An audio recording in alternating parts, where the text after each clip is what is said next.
চলমান বিশ্বে প্রায় প্রতিদিনই ঘটছে নতুন নতুন ঘটনা।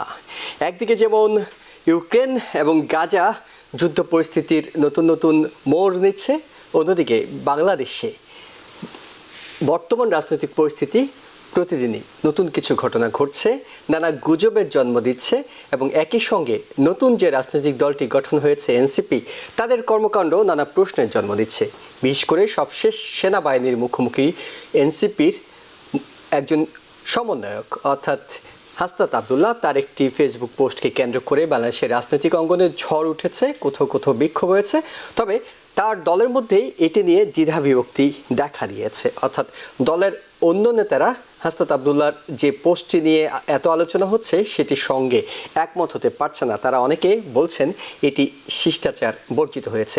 তবে বাংলাদেশের রাজনীতিতে সবসময় সেনাবাহিনীর অংশগ্রহণ কিংবা সেনাবাহিনীর ভূমিকা নিয়ে নানা বিতর্ক রয়েছে, নানা আলোচনা রয়েছে। এসব প্রেক্ষিতে বাংলাদেশে অন্যান্য রাজনৈতিক দলগুলো গভীর পর্যবেক্ষণ করছে পরিস্থিতি এবং একই সঙ্গে আমেরিকা থেকে আমরাও এই পরিস্থিতির উপর নজর রাখছি। সেসব বিষয় নিয়ে আলোচনা করব আমেরিকার ভিতরে রিপাবলিকান এবং ডেমোক্রেটরা আসলে কোন পথে হাঁটছে, তাদের নানা নীতি নিয়ে।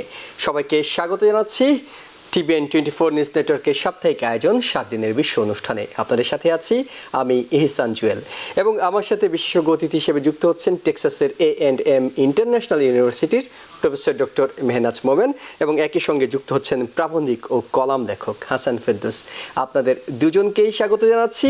আমরা আলোচনার বড় একটা অংশ জুড়ে শুরুতে রাখতে চাই বাংলাদেশ প্রসঙ্গে, কারণ বাংলাদেশের যে রাজনৈতিক প্রেক্ষাপটে প্রতিদিন নতুন নতুন কিছু ঘটনা ঘটছে এবং নতুন যে রাজনৈতিক দলটি তৈরি হয়েছে সেই রাজনৈতিক দলের ভূমিকা অর্থাৎ তাদের কার্যক্রমগুলো গভীর পর্যবেক্ষণ করছে বাংলাদেশের রাজনৈতিক দলগুলো। তো বটেই, আন্তর্জাতিক মিডিয়াও তারা দেখছে যে তারা আসলে কোন পথে যাচ্ছে এবং সেনাবাহিনী নিয়ে যখনই আলোচনা হয় সেটি আসলে বড় দাগে আলোচনার সুযোগ আছে।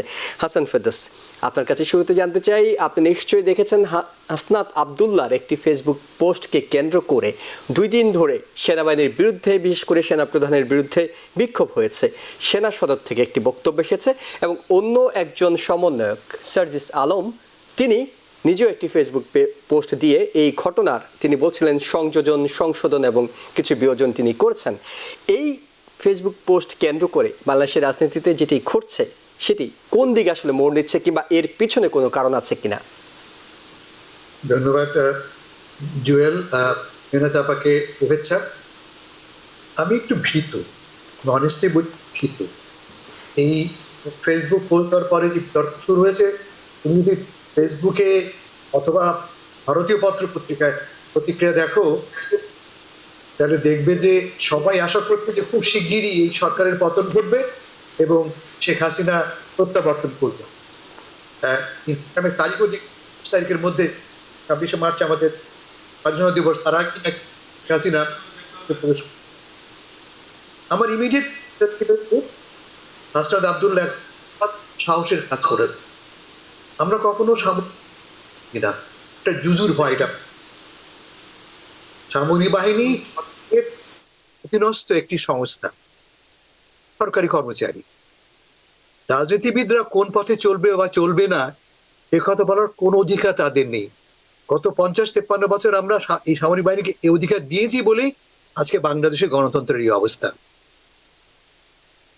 আমাদের বিপ্লবের পরেও দেখেছি আমরা এই সামরিক বাহিনী কিভাবে 600 জন পলাতক আওয়ামী তস্করদেরকে আশ্রয় দিয়েছে এবং দেশ থেকে বেরোতে সাহায্য করেছে। ফলে এই সামরিক বাহিনীর বুক ফুলিয়ে কথা বলার কোনো অধিকার নেই, কোনো যোগ্যতা নেই। সেখানে হাসনাত আবদুল্লাহ তার সাক্ষাৎকারের বিবরণটি যেভাবে প্রকাশ করেছে, সে সুন্দর করে বলুক অসুন্দর করে বলুক, সে স্পষ্ট করে বলেছে আমাকে এই প্রস্তাব দেওয়া হয়েছিল। এবং সার্জিস আলম তার যে পরবর্তী যে পোস্ট, তাদের রাফলি সেই স্টেটমেন্টটাকে সাপোর্টই করেছে। একটি জায়গায় তফাৎ, হাসনাত বলেছে যে আমাদের ডেকেছিল, সার্জিস বলছে না আমরা নিজেরাই ফোন করেছিলাম। এই জায়গায় তফাৎ। আমার ধারণা যে সার্জিসের স্টেটমেন্টটি, হাসনাত আবদুল্লাহর স্টেটমেন্ট দেওয়ার পরে যে প্রতিক্রিয়া হয়েছে সেনাবাহিনী থেকে, তারপরে থেকে সফট করবার জন্যই এই রিভাইজ স্টেটমেন্টটা দেওয়া হয়েছে। কিন্তু মোদ্দা কথা এই যে যদি সেদিন সার্জিস এবং হাসনাত রাজি হয়ে আসতো, কি পরিমাণ তারা উপঢৌকন পেত রাষ্ট্রের কাছ থেকে, সামরিক বাহিনীর কাছ থেকে, তাদের ফর্মুলা গৃহীত হয়েছে।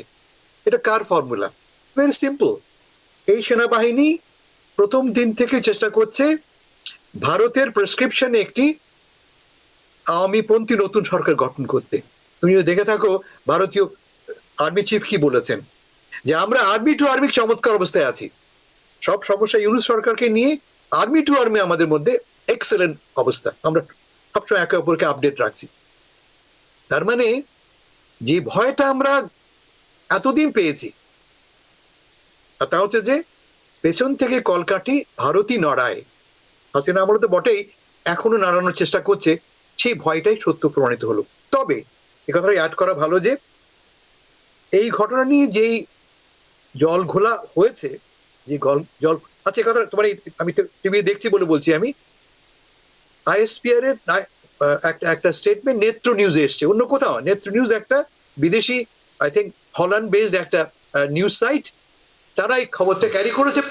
একজন লোক জুলকার নাইন তার এটা প্রচার করে, তার সাথে অনেক কাজ আছে। মানে তাসনিম খলিল হলো নেত্র নিউজের সম্পাদক, সুইডেন বেসড একটি প্রতিষ্ঠান। কাজটি করে আমাদের জুলকার নাইনের প্রাক্তন সামরিক অফিসার, তার পেছনে সামরিক যোগাযোগ আছে, তার কাছ থেকে খবরটা পাই আমরা। Right right. কিভাবে একজন জাতীয় নেতাকে, আমাদের হাসনাত এখন জাতীয় নেতা, দল করেছে, জাতীয় নেতার হাস্যকর বলে আইএসপিআর এর ওদিকে তুমি করতে পারো। যে কথা তিনি বলেছেন আমাদের প্রধান সেনাপতি, যে তোমরা ইম্যাচিওর, আমরাই বলতে পারছি, হাসনাতরাই কি 15 বছরের অপর জগদ্দুর পাত্রের মতো ফেরাচারকে উঠিয়েছে, তাদেরকে বাচ্চা বলার কে দিল? তুমি কি করেছো বাবা? তুমি এই 15 বছর তোমরা কি বছর তোমাদের তত্ত্বাবধানে, তোমাদের ছত্রছায়ায়, তোমাদের ছাতির তলেই তো স্বৈরাচার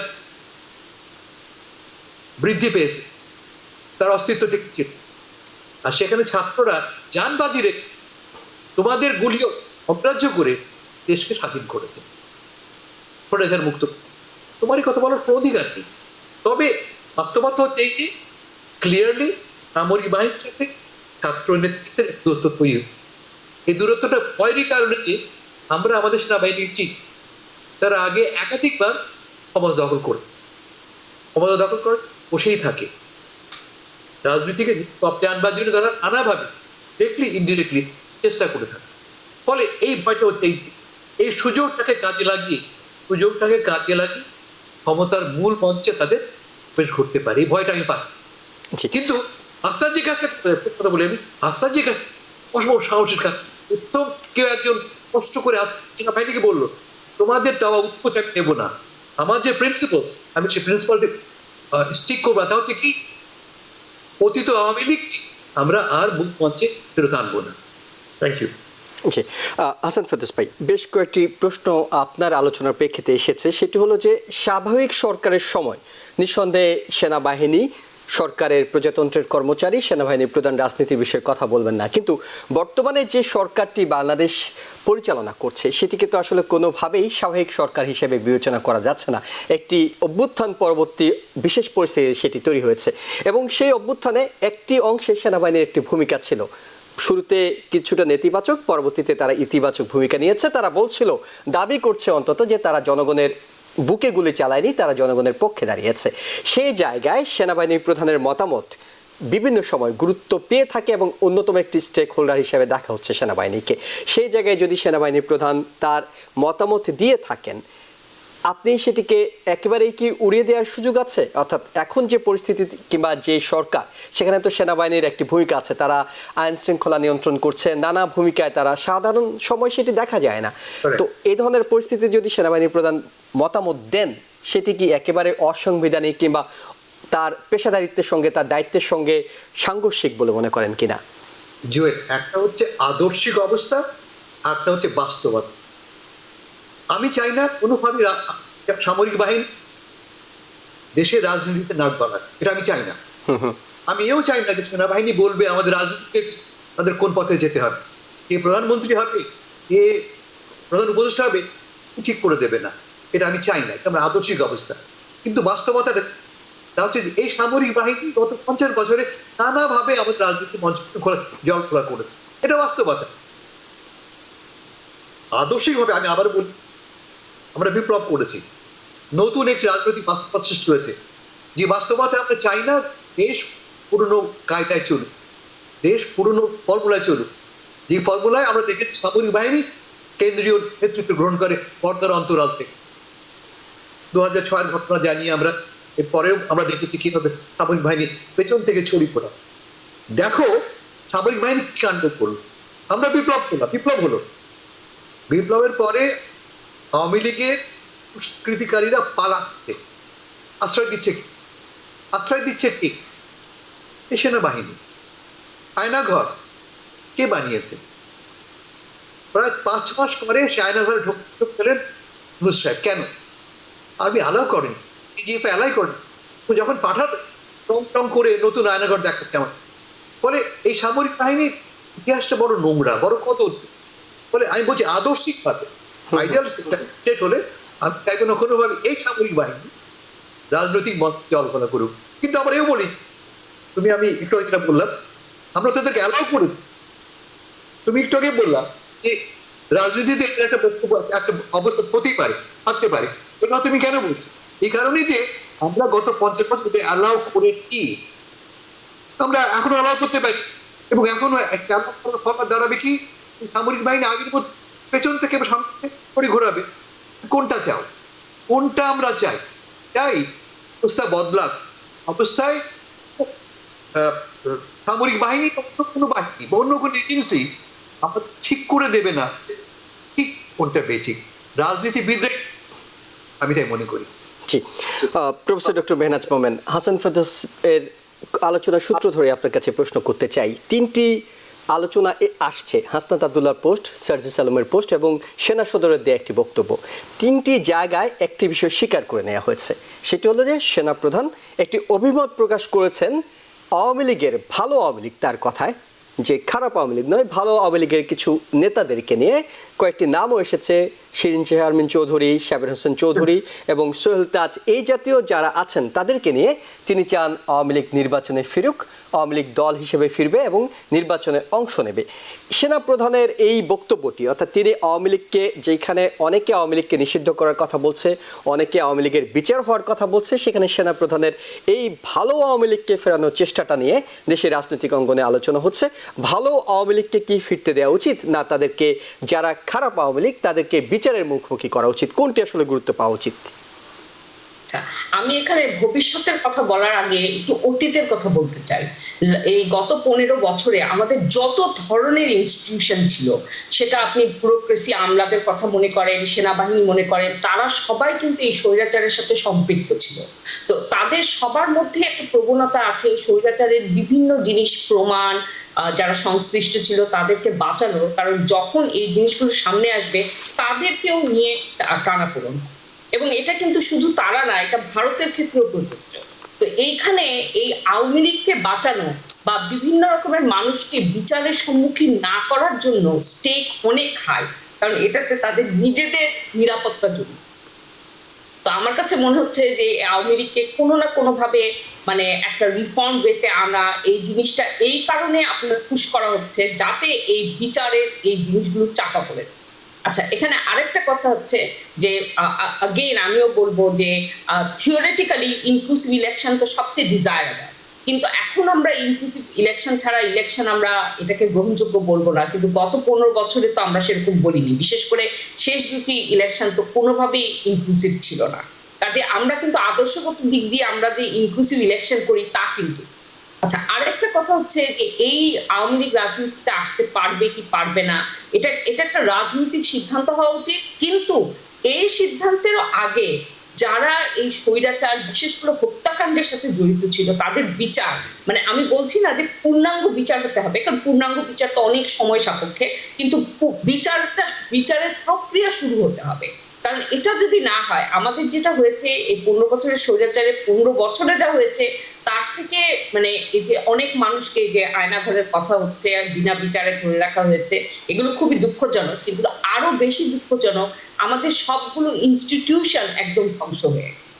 এখন কোনোভাবে যদি এটা বিচার না করা যায়, হ্যাঁ, সবাইকে যদি নাও যায়, মানে অ্যাটলিস্ট যারা মুখ্য ছিল তাদেরকে যদি এই বিচারের অধীনে না আনা যায়, তাহলে এই ইনস্টিটিউশনকে পুনরুদ্ধার করা সম্ভব হবে না। তাহলে আপনার যতই দল আসুক, আওয়ামী লীগ নিষিদ্ধ হোক না নিষিদ্ধ হোক, এগুলোর কোনো অর্থ থাকবে না। কাজে আমার কাছে মনে হয় বিচারটা খুবই খুবই গুরুত্বপূর্ণ। তবে আমি যেগুলো পড়ছিলাম যে আওয়ামী লীগ নিজেই এরকম রিফর্ম ওয়েতে তারা আসতে চাচ্ছে না, তারা এই সরকারের অধীনে আপনার নির্বাচনে অংশগ্রহণ করতে চায় না। কিন্তু এই জিনিসটাই, এই সিদ্ধান্তটা আওয়ামী লীগ নিবে, আমার কাছে মনে হয় সেটা ঠিক না। মানে এটা অনেকভাবে করা যায়, যাদের বিরুদ্ধে হত্যাকাণ্ড আছে, এরকম বড় বড় করাপশনের অভিযোগ আছে, তাদেরকে আপনার মানে কোনোভাবেই ইলেকশনে যোগদান করতে পারবে না, এরকম কোনো মানে ইয়ে করা যায়। হ্যাঁ, কিন্তু আমার কাছে যেটা আরেকটা খুব ইন্টারেস্টিং জিনিস, এই যে তিনজনের আমরা জিনিসগুলো দেখছি, এটা আমি ভাবছিলাম একটা জেনারেশনাল গ্যাপ, টেকনোলজি ইউজ, যেখানে সমস্ত কথাবার্তা একদম মানে সামাজিক মিডিয়াতে এমন ভাবে চলে আসছে যে যে কোনো মানুষ দেখতে পাচ্ছে, মানে গোপন বলে কিছু নাই। আবার পার্সপেক্টিভের ব্যাপার আছে। হাসনাত আব্দুল্লাহর কথাটাই কিন্তু সার্জিস অনেক ম্যাচিউরলি এমন ভাবে প্রেজেন্ট করেছেন, তখন কিন্তু আমার কাছে মনে হচ্ছে যে উনার প্রেজেন্টেশনটার ফলে যেই রকমের অস্থিতিশীলতা দেখা যেতে পারতো সেটার সম্ভাবনা কম। কারণ আমরা সামরিক বাহিনীর ব্যাপারে যেটা হাসান ভাই বললেন, আমি সম্পূর্ণ একমত, কিন্তু এখন আমাদের সবচেয়ে বড় স্টেক হচ্ছে দেশটাকে কোনোভাবে অস্থিতিশীল করা যাবে না। তো সেটাও একটা অনেক বড় জিনিস। এখন এই সমস্ত অনেকগুলো সিদ্ধান্ত, এটা একটা প্রসেসের মধ্যে দিয়ে আসবে। এটা জাস্ট একটা জিনিস ডিসিশন নিয়ে ওভাবে করে করব, ওভাবে করে হবে না। তো এখন যদি যেমন আমরা দেখছি যে অর্থনীতিতে আপনার বাজার মূল্য অনেকখানি নিয়ন্ত্রণ হয়েছে, এখন যদি আইন শৃঙ্খলা হয়, তারপর আমরা ইলেকশনের ডেটের কথা শুনছি, একদম স্পেসিফিক না জানলেও মোটামুটি ডিসেম্বর না হলে ধরেন মার্চ হলো, এরকম হবে। তো এখন যদি দেশে একটা স্থিতিশীল অবস্থা আসে, তখন বাকি জিনিসগুলো আস্তে আস্তে they will fall in place. তা আমার কাছে সেটাই মনে হয়। আর একদিক থেকে আপনার এই সমস্ত যে কনফ্লিক্ট গুলো হচ্ছে, এটা যে ওপেনলি হচ্ছে, আমাদের মানে পজিটিভলি যদি দেখি, আমরা এখন এই যে বিভিন্ন ধরনের মত কথা সংঘর্ষ হচ্ছে, এই জিনিসটারও তো সুযোগ ছিল না। কিন্তু আমিও ভীত যে এটা থেকে যাতে দেশ অস্থিতিশীল হয়। জি, কিন্তু সেনাবাহিনীর প্রসঙ্গে স্পেসিফিক আপনার কাছে একটি প্রশ্ন করতে চাই। এটি অনেকটা আমার প্রশ্ন নয়, অনেকটা পাবলিক জনপরিসরে যে প্রশ্নটি আলোচনা হচ্ছে সেটি হলো যে এর আগে বাংলাদেশে 2014 সালে নির্বাচন হয়েছে, 2019 সালে নির্বাচন হয়েছে, 2024 সালে 23 সালে নির্বাচন হয়েছে শেষের দিকে।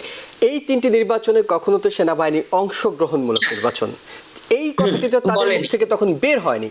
এখন তারা এসে এরকম একটি পরিবর্তনশীল পরিস্থিতিতে একটি ফেসিবাদ কিংবা একটি নৈরাজ্যকর পরিস্থিতি বাংলাদেশ থেকে যেখানে উত্তরণ ঘটতে যাচ্ছে, সেখানে তারা আওয়ামী লীগকে ফিরে আনার বিষয়ে সেনাবাহিনী প্রধান যেটি সার্জিস বলছিলেন, খুব কনফিডেন্টলি তিনি বলছিলেন যে আওয়ামী লীগকে ফিরে আনার বিষয়টি, তিনি কেন আওয়ামী লীগকে ফিরে আনতে চাইছেন? আমি যেটা বললাম যে আওয়ামী লীগের সাথে এটার অনেক আপনার সেনাবাহিনীর স্টেক জড়িত। কারণ এই 15 বছর ধরে যেসব অনাচার করাপশন হয়েছে, শুধু তো আওয়ামী লীগের নেতারা তো একা করেনি, এটার সাথে সেনাবাহিনী জড়িত, আমলা জড়িত, অনেক মানুষ জড়িত। এখন তারা যদি ধরা পড়ে, তাদেরকে বিচারের সময় যে জিনিস নিয়ে, যে সমস্ত প্রমাণ নিয়ে টান করবে, তাদের উপরে আসবে। হ্যাঁ, এবং আমি এই কথাটা বারবার বলছি যে ইনক্লুসিভ ইলেকশন অবশ্যই সবচেয়ে ডিজায়ারেবল, কিন্তু গত 15 বছর আমরা তো এটা নিয়ে কোনো কথাই শুনিনি। তো এখন হঠাৎ করে এটাই সবচেয়ে বড় আমাদের দাবি হয়ে গেল, মানে এটা তো মানতে খুবই অসুবিধা।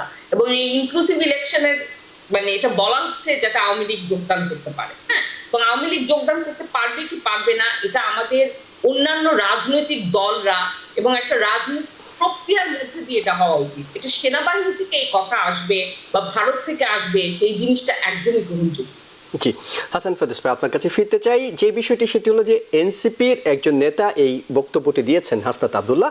নিঃসন্দেহে শুরুতে সবাই বলছিল যে সাহসী বক্তব্য, পরবর্তীতে আমরা এনসিপির ভিতরেই দেখলাম বেশ কিছু প্রতিক্রিয়া আসছে। সার্জিস যেমন এটিকে সংশোধন করে দিতে চেয়েছেন, সংযোজন করেছেন, অন্যদিকে নাসিরউদ্দিন পাটোয়ারি তিনি এটিকে শিষ্টাচার বর্জিত বলছেন। আব্দুল হান্নান মাসুদ তিনি বলছেন পাবলিক পরিসরে কেন এই ধরনের আলোচনা, আপনারা কি নিজেরা মুখোমুখি হচ্ছেন, একজন মিথ্যে বলছেন। অর্থাৎ এনসিপি যেটি বলা হচ্ছে তারা এই ডিসেম্বরের নির্বাচনটি চায় না, নানাভাবে চায় না, তারা গণপরিষদ নির্বাচনের কথা বলছে কিংবা এখনো প্রস্তুত নয়, অনেক কিছু বলছে। এই ধরনের আলোচনার মাধ্যমে এনসিপির যে গ্রহণযোগ্যতা কিংবা আপনি আমরা সবাই যেভাবে এনসিপির ব্যাপারে আশাবাদী হচ্ছিলাম, সেই জায়গায় কি একটা প্রশ্ন তৈরি হচ্ছে, নাকি তারা ঠিক পথে এগুচ্ছে বলে আপনার কাছে মনে হয়? এখানে দুটো ব্যাপার ঘটেছে। মিটিং 10 দিন আগের, কিন্তু মিটিং গতকালের না, 10 দিন আগের মিটিং হয়েছে। জি, 11 মার্চ হয়েছে, 21 মার্চ তারা পোস্ট 10 দিয়েছে। দিন পরে জানতে পারছি। তার মানে এটা নিয়ে ওদের মধ্যে কথা হয়েছে। কেন আব্দুল্লাহ 10 দিন বসে থাকে, ভেবেছে, কথা বলেছে, কিন্তু কোনো ঐক্যমত সৃষ্টি হয়নি এদের মধ্যে।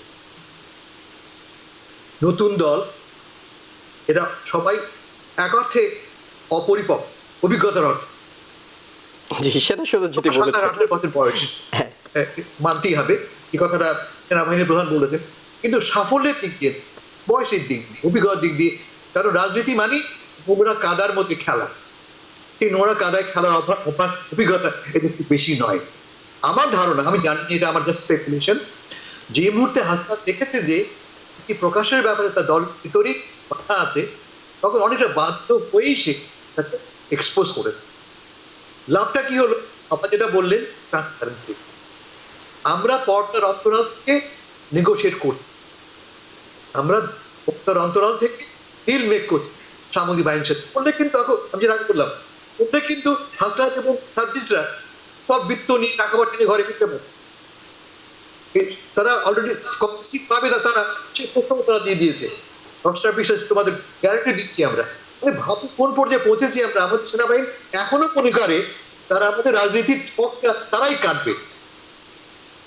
তবে যেটা আমি একটু আগে বললাম, এক ধরনের মতভেদ ভেতরই আছে। নতুন দল স্পিকার, এটা একটা ব্যাপার। অন্য ব্যাপার, আমরা সবাই জানি যে চায় নির্বাচন বিলম্বিত, কারণটা কি? তারা এখনো ঘর গুছিয়ে, তার সঙ্গে জামাতো একই সুর, ইমিডিয়েটলি নির্বাচন তারা করো না, তারাও ঘর করতে চায়। একমাত্র কে চায় আমরা জানি, অনেক বেশি প্রস্তুত। এই অবস্থায় এই টাগ অফ ওয়ার চলছে অংশের মধ্যে। এখন প্রবেশ করবে সামরিক বাহিনী তাদের পক্ষ নিয়ে। ওয়াকার সাহেব কিন্তু অলরেডি দিয়েছেন 18 মাস, মানে ডিসেম্বরের মধ্যে নির্বাচন হবে।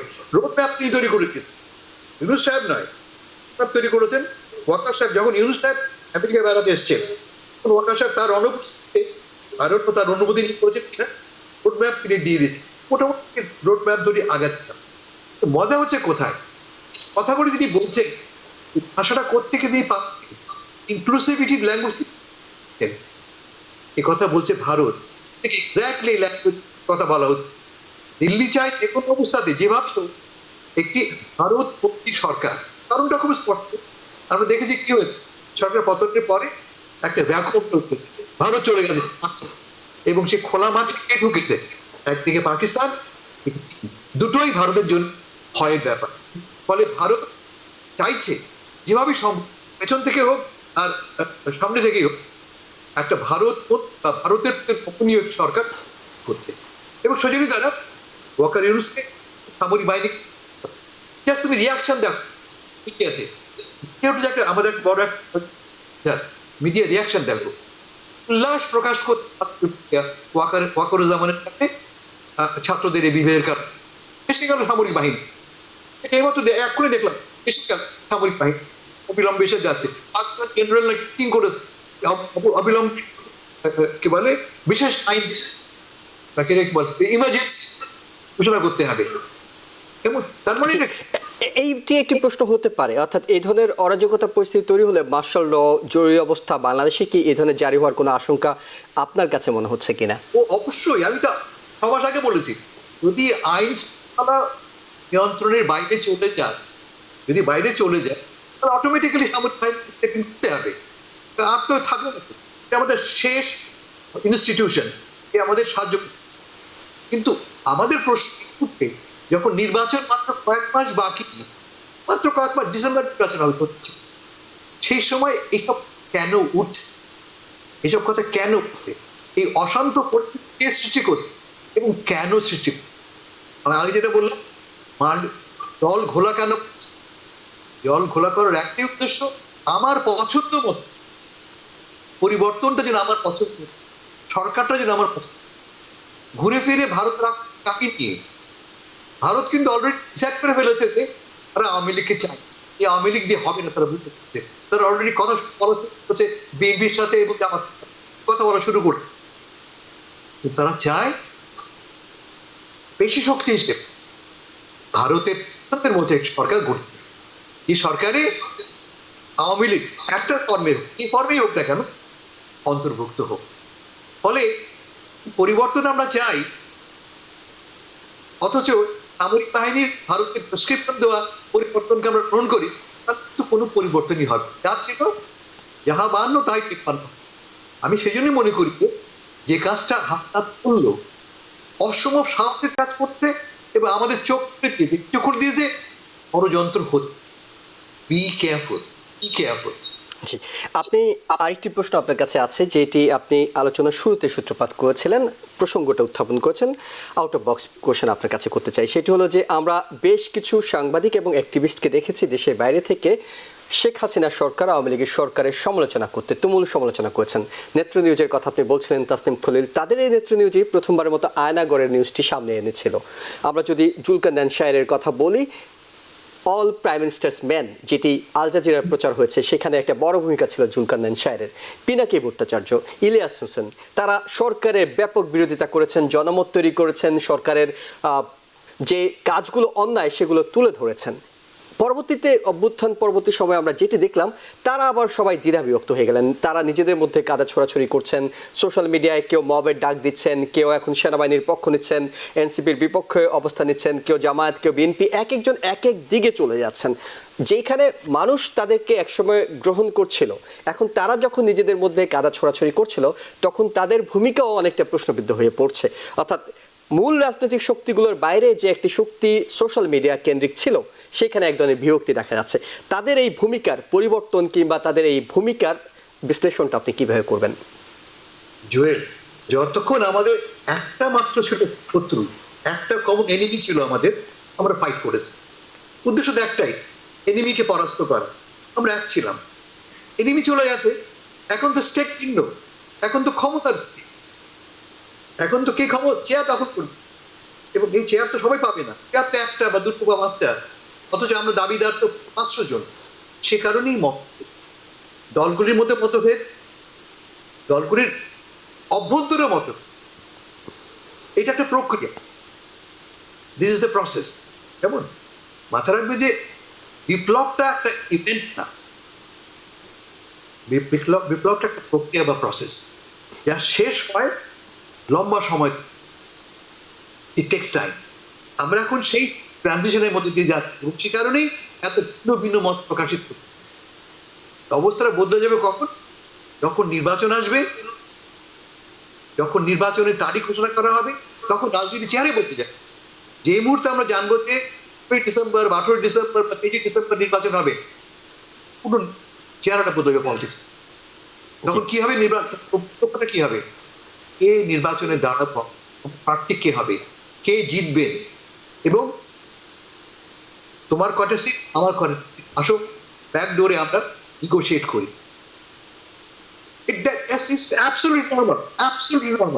আর তুমি যেটা বললে, এই নির্বাচন একটা বড় ভূমিকা নিচ্ছে কিন্তু এই সাইবার ওয়ার। এই পিনাকি বলো বা আমাদের নিউ ইয়র্কের ইলিয়াস বলো, বা যারা যারা লড়াইটা দিয়েছে, তাদের ভূমিকাকে কোনোভাবে অস্বীকার করা যাচ্ছে না। দে ওয়েল আমাদের এই বিপ্লব, সন্দেহ নেই। ঠিক যেমন দেবে সবচেয়ে বড় ষড়যন্ত্র কারা করছে, এই সরকারের কারা করছে, এই সাইবার ওয়ার্ল্ডে, এই সাইবার ওয়ার্ল্ডে ভিত্তিক কত রকম ওয়েবসাইট বেরিয়ে গেছে, ইউটিউব ভিত্তিক প্রোগ্রাম বেরিয়ে গেছে, যার একটাই আসছে, এই সরকার অবৈধ, এই সরকার অবৈধ। এই আমি একটু আগে দেখছিলাম একজন করে বসেছে, হাসিনা এসে গেলেন, হাসিনা এসে গেলেন আমাদের জানাচ্ছেন। ফলে এই যে চলছে দুপক্ষেই, এবং দুপক্ষেই ব্যবহার করছে একমাত্র স্পেয়ারকে, সাইবার স্পেয়ারকে। বিভক্তি পারফেক্টলি অলরাইট, বিভক্তি আমি একদম, কারণ আমরা বোঝার আছে কোনটা সত্য মিথ্যা, তা বোঝার ক্ষমতা মানুষ আছে। প্রফেসর ডক্টর মেহনাজ মোমেন, আমাদের আলোচনা বারবার ভারতের প্রসঙ্গটি উঠে আসছে, এবং পিটিআই ও দ্য হিন্দু একটি রিপোর্ট প্রকাশ করেছে, যেখানে বলছিল যে জয়শঙ্কর, ভারতের পররাষ্ট্রমন্ত্রী, তিনি নিজেদের আভ্যন্তরীণ বৈঠকে এই মন্তব্যটি করেছেন যে হাসিনার বিরুদ্ধে যে গণরোষ বেড়ে যাচ্ছিল সেটি সম্পর্কে ভারত অবগত ছিল, কিন্তু হাসিনাকে প্রভাবিত করার মতো ক্ষমতা ভারতের তখন ছিল না। অর্থাৎ হাসিনা তখন ভারতেরও কি লাগাম ছাড়া হয়ে যাচ্ছিল, নাকি এই মুহূর্তে ভারত এই ধরনের বক্তব্য দিয়ে আসলে নিজেদের নির্দোষ প্রমাণ করার একটা চেষ্টা করছে বলে আপনি মনে করেন? হ্যাঁ, এটা একটা পিঠ বাঁচানোর চেষ্টা, কারণ ভারতের উপর শেখ হাসিনা যেরকম নির্ভরশীল ছিল, সেখানে শেখ হাসিনাকে প্রভাবিত ভারত করতে পারবে না, মানে এটা অসম্ভব একটা। এবং এই গণরোষের কথা তারা নিশ্চয়ই জানতো, কিন্তু তাদের কাছে মনে হয়েছে যে পেশি শক্তি দিয়ে সবকিছু দমন করে রাখবে, এবং এরপরও যদি আরো কয়েকটি নির্বাচন হতো যেটা ইনক্লুসিভ না, তাও তাদের কোনো আপত্তি ছিল না, যতদিন আওয়ামী লীগ ক্ষমতায় থাকে। এবং এখন ওদের প্ল্যানটা আমার কাছে যেটা মনে হচ্ছে যে অনেক লং একটা প্ল্যান। তারা খুব ভালো করেই জানে যে এখন যদি আওয়ামী লীগ নির্বাচনে অংশগ্রহণ করে জিততে পারবে না, কিন্তু তারা এই ক্ষেত্রটা তৈরি করতে চায় যে এখন না হলেও 5 বছর পরে হোক, 10 বছর পরে হোক, আবার আওয়ামী লীগ যাতে ক্ষমতায় আসে, আবার যেরকম ধরনের প্রভাব বাংলাদেশে ভারত বিস্তার করেছে আবার যাতে করতে পারে। তো এটা একটা লং গেম প্ল্যান। হ্যাঁ, কিন্তু এখন সেটার কারণে আমি এটা বলছি না যে সেটার কারণে আওয়ামী লীগ একদম নিষিদ্ধ করে দিতে হবে, আমি সেটা বলছি না। কিন্তু আমি যেটা বলছি যে আওয়ামী লীগ নিষিদ্ধ হবে কি হবে না, এটা আমাদের রাজনৈতিক প্রক্রিয়ায় আমরা ঠিক করবো, এটা আর কোথাও থেকে আসবে। এবং এটার সাথে কতগুলো শর্ত আছে, যে শর্তগুলো আমার কাছে মনে হয় যে খুবই জরুরি। এই যে 15 বছর স্বৈরাচারের সাথে 15 বছর এই ধরনের আপনার ইলেকশন, মানে যেটা ইলেকশন ছিল না, ফার্স্ট ছিল, এগুলো করা হয়েছে, এগুলোর সবকিছু বিচার করতে হবে। না হলে একটা রাজনৈতিক দল তারা এত বড় অপরাধ করে আবার তারা জাস্ট নির্বাচনে চলে আসবে, এইটা কিন্তু আমাদের যে আমরা তো একটা রাজনৈতিক একটা সংস্কৃতি গড়তে চাচ্ছি। তো সেই রাজনৈতিক সংস্কৃতিতে আমরা যদি এটাকে ফলো করি, তাহলে এই রাজনৈতিক সংস্কৃতি নতুন বাংলাদেশ বা নতুন সংস্কৃতির কোনো অর্থই নাই। যেভাবেই হোক না কেন বিচারের ব্যবস্থা করতে হবে। এটা আমার হাসান ফেরদৌস ভাই, বাংলাদেশ প্রসঙ্গে আপনার কাছে সবশেষ প্রশ্নটি রাখতে চাই, সেটা হলো যে একটু অ্যাড করি তোমার প্রশ্নের আগের প্রশ্ন জবাবে, একটু অ্যাড করি আমি। তো কি প্রশ্ন করেছিলে ভারতের অবস্থান নিয়ে, আমি এই বিষয়ে আপনাকে স্পেসিফিক একটা প্রশ্ন করব। সেটি হলো যে ওয়াকারুজ্জামানের বক্তব্যে আমরা দেখতে পাচ্ছি হাসিনা মাইনাস, আওয়ামী লীগ হয়তো নির্বাচনে অংশ নিক, হাসিনা মাইনাস। ভারতের এই সবশেষ বক্তব্যটিতে আপনার কাছে কি মনে হয় যে ভারতও এর মধ্যে হাসিনাকে মাইনাস করে দিয়ে আসলে সবগুলো পরিকল্পনা সাজাচ্ছে? তোমাকে আমি একটু আগে বলেছি, ভারত ইতিমধ্যেই কথা বলা শুরু করেছে বিএনপির সাথে এবং জামাতের সাথে, তারা কথা বলছে, কারণ তারা বুঝতে পেরেছে যে হাসিনা একটা ক্ষমতায় ফিরে আসতে পারবে না, সেই মা টানবে, কেমন এটা স্পষ্ট ভাবে বুঝতে। তারা কি চায়? তারা আওয়ামী লীগের প্রত্যাবর্তন চায় না, তারা চায় একটা ভারতপন্থী সরকার। আওয়ামী লীগ নাম একটা, যদি আমার পারপাস সার্ভ করো তুমি আওয়ামী লীগই হও আর জামাতি হও, হোয়াটস দ্য ডিফারেন্স? তুমি আমার পারপাস সার্ভ করো। ভারত তার পারপাস সার্ভ করবে এমন একটা সরকারের সন্ধান করছে, এবং সেই জন্যই তারা কোথায় গেছে? বিএনপির কাছে গেছে। বিএনপির না, তারা গেছে সামরিক বাহিনীর কাছে। ভাই তোমরা তাদের মাধ্যমে যদি আমরা একটা তোমাকে ছাড়া তো হবে না, তোমাকে ছাড়া তো হবে না, আমারই ফর্মুলা, মাই প্রেসক্রিপশন, একটা রিফাইন্ড রিফর্মড আওয়ামী লীগ। আমি রিফাইন্ড তারা কেন বলছি? রিফাইন্ড বলে কিছু হতে পারে না, রিফর্মড আওয়ামী লীগ, যে আওয়ামী লীগে কত সরকারের দুষ্কৃতিকারীরা বাদ, এরা স্বীকার করতে আমরা ভুল করেছি। তুমি পড়ে থাকো যদি আমাদের আব্দুল্লাহ, এরা সবাই আমরা ভুল করেছি, আমাদের মাফ করে দাও, নতুন ভাবে আমরা চালু করবো বন্ধুরা আওয়ামী লীগ, ঠিক তো? এবং এই ফর্মুলাটা এসছে কিন্তু ভারত থেকে। তারা বলছে যে দেখো বঙ্গবন্ধুর নাম আমাদের আবেগকে স্পর্শ করবার জন্য, আমাদের আবেগকে করবার জন্য, কেমন আমাদের মহানায়ক বঙ্গবন্ধু তার অনুসরণ করে, খারাপ কি? ভালো কথা। এবং সেই জন্যই ভারতপন্থী রাজনৈতিক ব্যবস্থা, যে ব্যবস্থায় আওয়ামী লীগ আর আওয়ামী লীগ থাকবে না, কিন্তু আওয়ামী লীগাররা থাকবে, এইসব যাদেরকে আমি কম বেশি গ্রহণযোগ্য বলে ভাবো। That's a very simple formula. Okay, আমি একটু প্রফেসর ডক্টর মেহনাজ মোমেন আপনার কাছে আমেরিকার প্রসঙ্গে ফিরতে চাই। সেটি হলো যে ডেমোক্রেটরা পথ হারিয়ে ফেলছেন অনেকটা। চাক সুমারকে নিয়ে তাদের মধ্যেই এখন বড় ধরনের একটা দ্বিধাদ্বন্দ্ব কাজ করছে। চাক সুমার সেই প্রেক্ষিতে আজকে জানিয়েছেন তিনি পদত্যাগ করবেন না, যদিও তাকে পদত্যাগের আহ্বান জানানো হচ্ছে। তাই অনেকে ঝুঁকছেন হাকিম জেফ্রিজের দিকে, অর্থাৎ হাউজের মাইনরিটি লিডার, হাউজের সেনেটের মাইনরিটি লিডারের উপর আশা হারিয়ে তারা হাকিম জেফ্রিজের দিকে ঝুঁকছেন এবং ন্যান্সি পেলোসি তিনি হাকিম জেফ্রিজকে আহ্বান করেছেন তোমার ক্ষমতাটা ব্যবহার করো। হাকিম জেফ্রিজ তিনি ডেমোক্রেটদের এই বিপদের দিনে কতটা আসলে পথ দেখানোর যোগ্যতা রাখেন, সক্ষমতা রাখেন, কতটা পারবেন? আচ্ছা, ডেমোক্রেটরা আজকে পথ হারায়নি, তারা বহু আগে পথ হারিয়েছে বলেই এই দুর্দশায় পড়েছে। তাদের লিডারশিপ, তারা কোনো সময় ঠিক লিডারশিপটা তারা বাঁচতে পারছে না, এবং তাদের লিডারশিপ বাছার যে প্রক্রিয়া সেটা খুবই আনডেমোক্রেটিক। তাদের প্রাইমারি গুলো খুবই আনডেমোক্রেটিক, এবং কোনো সময় এবার তো বাইডেনের তো প্রাইমারিও হয়। আচ্ছা, এখন যেটা ডেমোক্রেটিক পার্টির মধ্যে অনেক দ্বন্দ্ব আছে, অনেক বিশেষ করে যারা অল্প বয়স্ক তারা অনেক চাপ দিয়েছিল চাক শুমারকে এই যে বাজেটটা এটাতে যাতে সায় না দেয় এবং একটা গভর্নমেন্ট শাটডাউন হলে অসুবিধা নাই, তো চাক শুমার তো সেটা করতে চায়। আমি আসলে ন্যাশনাল গভর্নমেন্ট পড়াই, থিওরিটিক্যালি কংগ্রেসের সবচেয়ে বড় পাওয়ার যেটা সেটাকে বলে পার্স পাওয়ার, মানে কংগ্রেস আপনার টাকা নিয়ন্ত্রণ করে। তো বাজেটের ব্যাপারে যখন কংগ্রেস কোনো কিছু করতে পারলো না তখন এর ক্ষমতাটা আসলে ব্যবহার করে। আরো কিন্তু অনেক ধরনের ক্ষমতা আছে যেটা কংগ্রেস করতে পারে, তারা এই ক্ষমতা ব্যবহার করতে তারা অপারগ। তারা বসে আছে, তারা ভাবছে যে ট্রাম্প অ্যাডমিনিস্ট্রেশনের যে সমস্ত আমরা দেখছি তাদের মিসম্যানেজমেন্ট, এগুলোর ফলে তারা মিড টার্মে তারা এমনিতেই জয়ী হবে। এটা আমার কাছে মনে হয় খুবই ভুল স্ট্র্যাটেজি। এবং এখন পর্যন্ত ট্রাম্প অ্যাডমিনিস্ট্রেশনের যে চ্যালেঞ্জগুলো এসছে ওগুলো কিন্তু ফেডারেল কোর্ট থেকে এসছে, হ্যাঁ, আর কংগ্রেস থেকে আমি কিন্তু কোনো চ্যালেঞ্জ দেখছি না। এবং ডেমোক্র্যাটরা যেহেতু এটা টু পার্টি সিস্টেম, মানুষ যখন রিপাবলিকানদের ভোট দিবে না তখন তারা কি করবে, তারা ডেমোক্রেটদের ভোট দেবে। কিন্তু ডেমোক্রেটরা এটা ভুলে যাচ্ছে যে এবার ইলেকশনে কামালা হ্যারিস জিততে পারেননি কারণ বহু সংখ্যক মানুষ ভোট দিতেই যায়। তো এরকম অবস্থাও কিন্তু তাদের হতে পারে। তারপর তারা, আমি যেখানে থাকি এটা একটা একদম সেফ ব্লু কাউন্টি ছিল, এবার প্রথমবারের মতো এটা রেড হয়ে গেছে। অনেক ধরনের কিন্তু পরিবর্তন হয়েছে। তারা যে ভাবছে যে তারা প্যাসিভলি বসে থেকে রিপাবলিকানদের নিজেদের ধ্বংস করবে এবং তার ফলেই তারা জিতে যাবে, আমার কাছে মনে হয় স্ট্র্যাটেজিক্যালি এটা খুবই ভুল। এবং তাদের ক্ষমতা তারা একটুও ব্যবহার করছে না, এবং তাদের উচিত এখন বিভিন্ন জায়গায় ট্রাম্প অ্যাডমিনিস্ট্রেশনের তো অরাজকতার মানে এবং তাদের যে ক্ষমতার অপব্যবহার তার তো কোনো সীমা নাই। এই যে স্টুডেন্টটা কলম্বিয়ার, হ্যাঁ, খালি তার বিরুদ্ধে যে কংগ্রেসের আমার কয়জন, মাত্র বোধহয় 12 জন সাইন করেছে যে পিটিশনটাতে, সেখানেও কিন্তু বিপুল পরিমাণে ডেমোক্র্যাট সাইন করেনি। কাজে আমি দেখছি যেটা তাদের আসলে তাদের যে পথ তারা বহু আগে হারিয়েছিল সেখান থেকে আমি কোনো উদ্ধার দেখছি না। এবং হাকিম জেফ্রিও খুব মধ্যপন্থার মানে মানুষ, মানে ওরা কোনো সময় কোনো মানে এর যে লিডারশিপ, একটা ক্যারিজমেটিক লিডারশিপ, তারা এটা চুজ করে না। কাজে আমি এটার থেকে তাদের মানে বের হওয়ার আমি কোনো আশা দেখছি।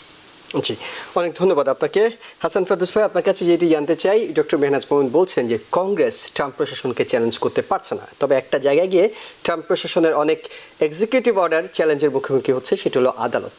সাম্প্রতিক সময় আমরা দেখছি আদালতের উপর হোয়াইট হাউস বেশ ক্ষেপেছে এবং আদালতের ব্যাপারে তারা আসলে কত দূর যেতে পারবে, আদালতের সঙ্গে যদি তারা মুখোমুখি হয়ে যায়। অনেকে বলছেন যে আসলে অসাংবিধানিক কিংবা এই ধরনের ব্যাখ্যাগুলো আসলে স্পষ্ট নয় কোনটা অসাংবিধানিক, কিন্তু আদালতের সঙ্গে যদি হোয়াইট হাউস মুখোমুখি হয় শেষ পর্যন্ত কাদের প্রভাবটা থেকে যাবে? আমাকে আবার বল, শুনেন, আদালতের মুখোমুখি ট্রাম্প প্রশাসন এখন দেখা যাচ্ছে আদালত অনেক কিছুই আটকে দিচ্ছে এবং সেখানে বিচারকরাও ক্ষোভের মুখোমুখি হচ্ছে, ক্ষোভের শিকার হচ্ছেন। শেষ পর্যন্ত বিচারকরা কতটা মোরালি টিকে থাকতে পারবেন ট্রাম্প প্রশাসনের এই বিষয়গুলো নিয়ে? আমরা একটা অদ্ভুত পরিস্থিতি আমেরিকায় যে শাসন ব্যবস্থা তাতে 3টি ব্রাঞ্চ বলি, আমরা ইকুয়াল ব্রাঞ্চ বলি, এক্সিকিউটিভ, জুডিশিয়ারি, লেজিসলেটিভ, সমান সমান ক্ষমতা। কিন্তু রিপাবলিকানরা ট্রাম্পের প্রতি এতটাই অনুগত যে ক্ষমতা তাদের আছে তারা ছেড়ে দিয়েছে। যেমন কংগ্রেসে কিন্তু যেটা আপনারা বললেন পার্সের ক্ষমতা, বাজেট ধারণের ক্ষমতা তারা প্রয়োগ করত ট্রাম্পের ভয়টা থেকে আসে। এবং এটা সিগনিফিকেন্ট ফ্যাক্টর কিন্তু আছে যে ট্রাম্পের গ্রাসরুট ট্রাম্প সিগনিফিকেন্ট গ্রাসরুট এখনো আছে। এটা ঠিক যে গত 2 মাসে ট্রাম্প তার অ্যাপ্রুভাল হারিয়েছে, অলমোস্ট 10% লুজ করেছেন, বাট স্টিল ট্রাম্প এখনো অত্যন্ত পাওয়ারফুল একজন প্রেসিডেন্ট। তাকে চ্যালেঞ্জ করার মতো কেউ নেই, কেউ উঠে আসে। যদি চ্যালেঞ্জ করার সুযোগ থাকতো রিপাবলিকানরা অনেক আগেই চ্যালেঞ্জ করতো, কেন এত লয়ালটি তারা দেখায়? কারণ ডোনাল্ড ট্রাম্প সাহেব কালকেই বলবেন তোমার বিরুদ্ধে আমি প্রাইমারি নামাবো, 2 বছর পরে নির্বাচন হেরে যাবে। এবং ঘটনা ঘটেছে, যে কজন ট্রাম্পের বিরুদ্ধে ভোট দিয়েছিল তারপর সবাই হেরে গেছে, কেউ আর নেই। ট্রাম্প একটা আনইউজুয়ালি রাজনৈতিক ব্যক্তি আমেরিকার ইতিহাসে আমরা কখনো দেখিনি। কেমন একমাত্র দেখতে পাচ্ছি আমরা যে বললে জুডিশিয়ারি, তাও লোয়ার কোর্ট, সুপ্রিম কোর্ট নয়। সুপ্রিম কোর্টে এখন আমাদের কজন আছেন ট্রাম্প সাহেবের অনুগত বিচারপতি, এবং ট্রাম্প অপেক্ষা করতে লোয়ার কোর্ট যদি হারিয়েও আমি সুপ্রিম কোর্টে যাই। 14th অ্যামেন্ডমেন্ট, 14th অ্যামেন্ডমেন্টে চ্যালেঞ্জ হয়েছে, 16 জন সেক্রেটারি অফ স্টেট মামলা করেছে। লোয়ার কোর্টে তিনি জিতবেন, লোয়ার কোর্ট থেকে সুপ্রিম কোর্টে যাবে, আশা করে বসে আছে যে সুপ্রিম কোর্ট তার রাখতে দেবে এবং রায় দিতে পারে। আমরা দেখেছি গত সপ্তাহে আমাদের জন রবার্টস একটি ব্যাপারে তার দ্বিমত প্রকাশ করে। কোন ব্যাপারটায়? ট্রাম্প সাহেব একটি আদালতের জাজকে, ফেডারেল জাজকে ইমপিচ করার কথা, ফেডারেল জাজ কথা বলেছেন। রবার্ট সাহেব খুব নরম ভাষা বলেছেন যে এটা ঠিক না, প্রতিবাদ আমি বলবো না, তার মন্তব্য ঠিক না, একটা প্রক্রিয়া আছে, বিচার প্রক্রিয়া। ফলে আমেরিকার রাজনীতি এমন একটা নগর জায়গায় আমরা দেখতে পাই প্রেসিডেন্ট ওপেনলি শাসনতন্ত্রকে চ্যালেঞ্জ করছে, তাকে ইগনোর করা। ইনফ্যাক্ট প্রথম থেকেই তোমাদের মনে থাকতে পারে টিকটক নিয়ে একটা করতে রায়, টিকটককে নিষিদ্ধ করার পক্ষে রায় সুপ্রিম কোর্ট। ট্রাম্প সাহেব ক্ষমতা বললেন যে না, টিকটক চলবে, সুপ্রিম কোর্ট রায় দিয়ে দিই, তাকে ডিফাই করতে। So what? কোনো সারা শব্দ আছে কিছু? একের পর এক আইন লঙ্ঘন করেছেন। যেমন ধরা যাক একটা এক্সাম্পল দিই, শিক্ষা বিভাগকে ডিসব্যান্টল সিদ্ধান্ত কে নিতে পারে? একমাত্র কংগ্রেস। কারণ একমাত্র কংগ্রেস দ্বারা কংগ্রেস বাজেট অ্যালোকেট করে, ডিসব্যান্টল করতে হবে কংগ্রেস কি ডিসাইড করতে হবে। ট্রাম্প সাহেব বললেন আমি ডিসব্যান্টল করবো, লিন্ডা ম্যাকমোহন দায়িত্বটাকে ধাপে ধাপে দিতে। সো ক্লিয়ারলি কংগ্রেসের তাকে তিনি, এবং কংগ্রেসের কেউ নেই তাকে পাল্টা চ্যালেঞ্জ। অন্যদিকে ডেমোক্রেট যেটা করতেছে দিশেহারা।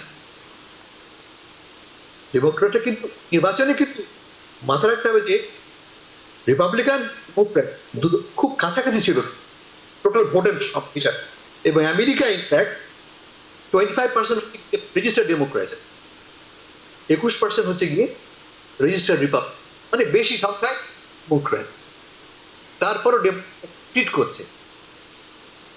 ইন্টারেস্টিং কি ঘটছে তা হচ্ছে যে at the ground level Democratic সমর্থকরা বলছে যাক সুমার হাকিম যে তোমার আওয়াজ নেই বলায়, তারা প্রতিবাদ করে, প্রতিবাদটা হচ্ছে গ্রাউন্ড লেভেল।